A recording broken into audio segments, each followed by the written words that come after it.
Hello and welcome to Logos College Online Learning. This is Achanta To. Today I brought in the webcam. All right. I want to show you the office. I sleep here. I live here now. I don't even go home anymore. All right. I just wear all my clothes are here. Anyways, um, today this is career guidance. And we're going to continue on. There we go. We're going to continue on talking about interview questions. Okay. Um, Last couple videos, we talked about preparing for the interview, and then we talked about getting ready to answer common interview questions. So these are questions that are asked in, if not all, about 99% of interviews, right? And questions like, can you tell me about yourself? What do you know about our company? Right? What are your greatest strengths and weaknesses? And where do you see yourself in 5 years? So all these style questions are going to be asked if you are in an interview or a job. Right? The last thing we did was we were talking about ourselves. Talk about yourself. Right? And we talk about things that we like to do, things we do in our spare time, and we use adjectives to describe our personality. And we made sure that we described ourselves using adjectives that were relevant to the job. Right? We use adjectives that you know that you need, what kind of person you need to be in order to do this job correctly. Okay. Okay. Today I'm going to talk about mistakes. All right, how to avoid making interview mistakes. All right. It's you don't. Not many people have a perfect interview. All right. You're going to make mistakes, but you want to avoid making the big mistakes. Making small mistakes is okay. You want to avoid the big mistakes, all right? You don't want to be like this guy. Okay, okay. I don't think this has ever happened to anybody. This is just to laugh at. This is funny, right? So this is the big mistake. You walk out, you have toilet paper in your shoes, all right? That's just to laugh at. All right, here we go. 6 common interview mistakes. A blunder is an expression for mistake. Talking while chewing gum. Do not do that. All right. And this percentage is how many HR, human resource managers, have seen during interviews. 59% of human resource managers say they have seen people talking while chewing gum. Right? If you have chewing gum in your mouth, I'd spit that out before you go into your interview. Right? This one, dissing their previous job, that means talking bad about your previous job. Don't do that. Because if you do, they will think that there will be one day where you don't work for their company and then you will talk bad about them. Right? So stay positive. You want to stay positive throughout your interview. Appearing arrogant, conceited, a high ego, a big ego. You don't want to do that. Appearing disinterested. No, no, no. You don't want to look bored. You have, remember, smile and eye contact. All right. You have to appear that you are interested in the job. Right? Wearing the wrong attire, that is a big mistake. Okay. You want to look professional. Yeah. You want to do research into what you should wear for the interview. Right? And then answering a phone call during the interview, you probably don't want to do that either. Okay, let's not. I'm going to show you a little video at the end or a YouTube video about what you should do about your mobile phone during an interview. but you shouldn't have it. You shouldn't answer a call during the interview. All right. Avoiding common mistakes. Whatever job you're applying for, excuse me, there are some questions that you will nearly always get asked. Preparing for these questions will help you to use them to demonstrate effectively why you are the best candidate for the job. All right, look at these questions. These are probably, they will ask you these questions, all right? What do you see as your strengths? How are you going to answer that? What are you going to say? I'm good at using the computer. I'm good at driving. I'm good at listening. Okay. So what do you see as your strengths? You have to remember, you have to say things that are related to the job you're applying for, right? If you're applying to be an accountant, right? You want to be a CPA. You want to be an accountant. You would say, my strengths are my my computer skills. I have excellent skills in number.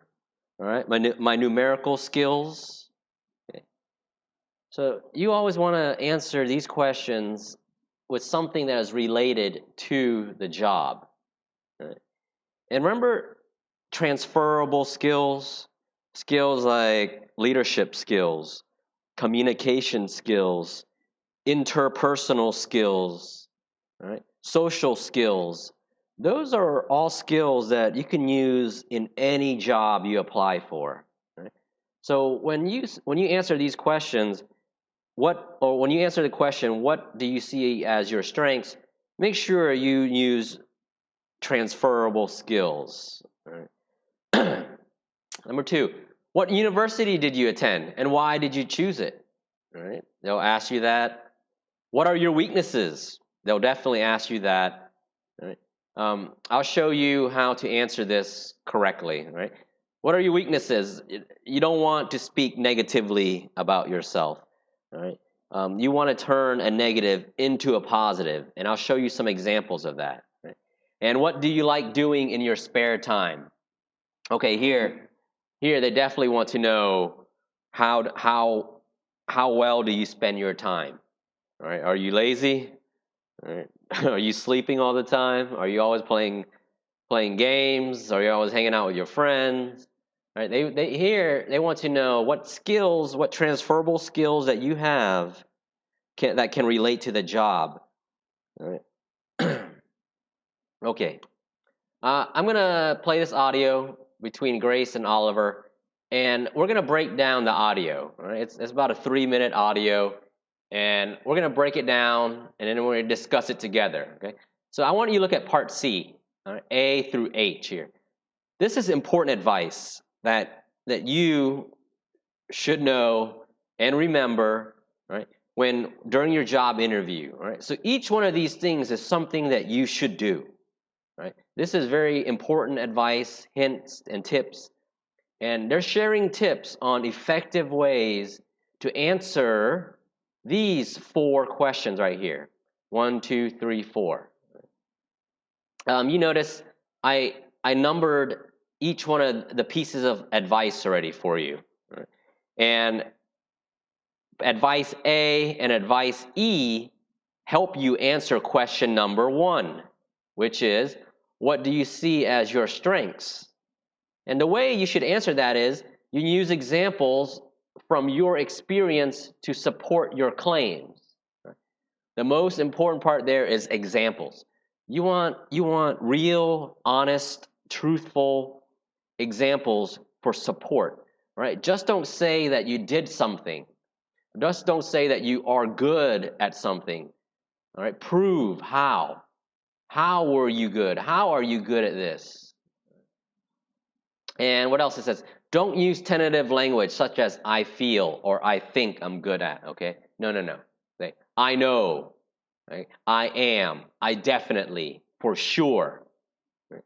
So tentative language, it means you're unsure about yourself. When you're like, oh, I think I'm good at, or I feel as if I could do this, but, okay. You don't want to sound like that.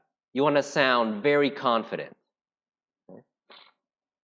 Question 2, what university did you attend and why did you choose it?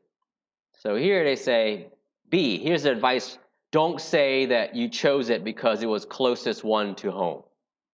Don't say that, right? What else it says? Focus on the educational, academic, and professional reasons for your choice. Okay, so now that you know what these numbers mean, let's go to the audio. 4.10. What do you see as your strengths? This is such a common question, and so often it's wasted. It's a golden opportunity to concentrate on your strengths and why you are the right candidate for the post. I agree. Although it's not a good idea just to claim that you're really good at certain things without also giving some evidence to prove that these claims are true. Applicants need to use evidence from their experience to support what they say. I think it's also important that they use confident, direct language, such as I am good at, rather than using weaker, tentative language like, well, I think I'm quite good at. Right. An interview is not a time to be modest about your strengths and abilities. You've got to sell yourself. How about what university... Okay, let me pause it right there. So notice down here, their advice, part E, don't use tentative language, such as I feel or I think I'm good at, right? You want to say, I am good at, right? I excel at, right? And he says, don't be modest, right? This interview is the time to show that you are the best person for the job, okay? And it says, the first one, use examples from your experience. What if you don't have any experience? What if this is a first job that you're applying for? Well, here, this goes back to your transferable skills, right? Some part of your life before you have had, if you were the class president, all right? I have leadership skills because I was class president in 2019 at Logos College. Okay? So even if you don't have work experience, you have experience in transferable skills, right? You have interpersonal skills. Show you have communication skills, leadership skills. All right, let's listen to number 2. Question number 2. University did you attend and why did you choose it? I chose my university as it was the closest to home. But you wouldn't say that in an interview, would you? No, not at all. With this question, the university that someone chooses isn't as important as their reasons for selecting it. The question is assessing an applicant's reasoning ability. So you should focus on the academic and educational reasons involved in your decision. For example, I chose to go to this university because it had a good English department. Exactly. I'd also stress that the decision was your own and not your parents'. Okay, let's pause it right there.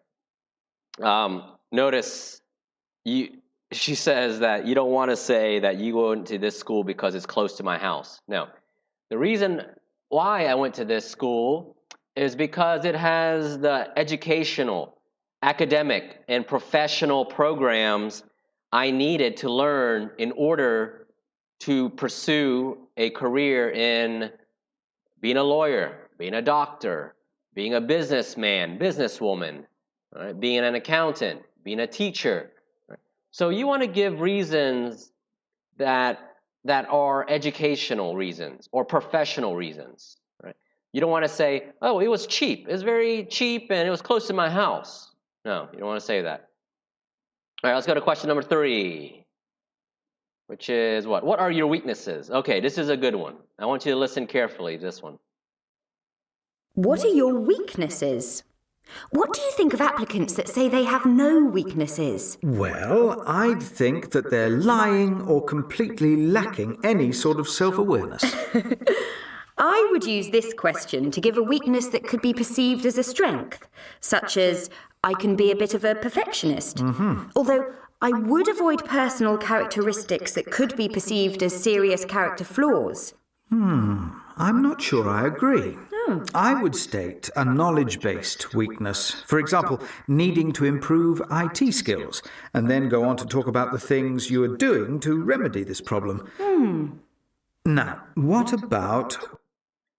All right, let's pause it right there. Let's break that down because this is very important. Right? So when you talk about weaknesses, it says, don't say that you don't have any weaknesses. Everybody has something that they aren't very good at, right? But the way you answer this question is you want to mention what steps you have taken to tackle this problem, right? Look at advice C. So let's say you don't have very good Microsoft Excel skills. You would answer it like this. I would say one of my weaknesses is that I don't have very strong computer skills, but at the moment I am taking classes, computer classes, especially ones focusing on Microsoft Excel to improve my computer knowledge. Okay? You see, you mention how you have a weakness, but you also talk about things that you are doing to improve your weakness. Things that you're doing that one day your weaknesses will be your strengths. Right? So that is a way you change a negative into a positive. And let's listen to how we should answer the last question. What do you like doing in your spare time?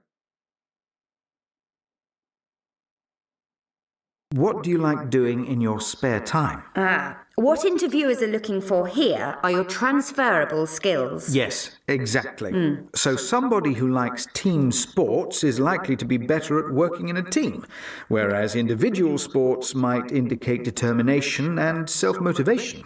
Saying that you play chess suggests intelligence and analytical skills. Right. I think the best advice here is to be specific and try to include something unusual, as this will raise the interviewer's interests and help them to remember you over other candidates. It's a shame that so many applicants just say something general, such as travelling or reading. I agree. If they're going to say that, they should at least be specific and talk about places they've travelled to and the types of books they enjoy reading. Also, it's great if you can identify interests that share characteristics with the requirements for the job. This would obviously impress any interviewer. That's a great piece of advice. Okay, so that was a lot. All right, let's break that down. Look at advice F. Mention anything that demonstrates you working as part of a team or group. Okay, so teamwork. Teamwork is a big transferable skill that many companies look for. Are you able to work with other people? Can you get along with other people while you work? Right? Can you show leadership? Right? Are you motivated? Do you have motivation to complete a very difficult job? Right? Those are all transferable skills that you should talk about when you answer that question. What do you like to do in your free time or your spare time? Right? Okay. Let's go down to, this was your homework last lesson or last week. Right? Look at somewhat Lydia. These are her answers. Okay? So Lydia and Rafa were the two people's voices that you heard in this audio. And Lydia was a stronger candidate than Rafa. If you remember, Rafa's answers weren't very professional, right? And he didn't give specific details on a lot of the questions. She goes, I'm also able to prioritize my work and work under pressure if deadlines are moved forward. Right? So this shows a transferable skill. Right? She's dynamic. Right? She's organized. I did a lot of research into universities both abroad and in Spain. Okay? So this shows that she didn't pick the closest school or the closest university to her house. Right? She did research and she picked the best university based on what she needed to learn in order to get the job she wanted. Okay. Look at number 3. In the end, I decided to go to University of Barcelona as it was clear that its economics department had an excellent reputation. Okay, so obviously she's looking for a job, something dealing with finance and banking. So she did research into University of Barcelona, and she chose this school because of why? Because their economics department had an excellent reputation. So she knew this school would offer her the best education for what she wanted to do with her life. All right, number 4. This is where she turned a negative into a positive. Well, my French is a bit rusty, so I have recently started evening classes to improve it. Right? So she says her French isn't that good, but she also tells them what she's doing to improve it. So this is what you need to do with all of your weaknesses. All of your weaknesses. Okay? Number 5, I still play regularly for a local club and love going away with the team for matches against other clubs. All right, this is what she does in her spare time. This shows that she can communicate with other people. This shows that she is able to socialize and talk to people and get along, right? And she has teamwork skills. I'm also a keen traveler. This means you're smart, you're an intelligent traveler. During the summer last year, I spent a month in Africa working with volunteers at a national reserve. Right? This shows that you're willing to do new things. Right? You are dynamic. So when someone is dynamic, it means that they are open to change. They're open-minded. They can learn new things. They're not stubborn. Okay. I'm going to end this video right there. All right. The next video that we talk about is going to be about proving that you've done your job research. Okay. Thanks for watching. I think most of you know now that online learning is going to continue for the rest of this term. So if you need to come to the school to ask me any questions, please do. Send me a message through WhatsApp. Tell me you're coming. The library is open for you to use. There's computers in there with internet. If you don't have internet, you can come here and use that. Okay? Okay, thanks for watching, and we'll see you next time. Bye-bye.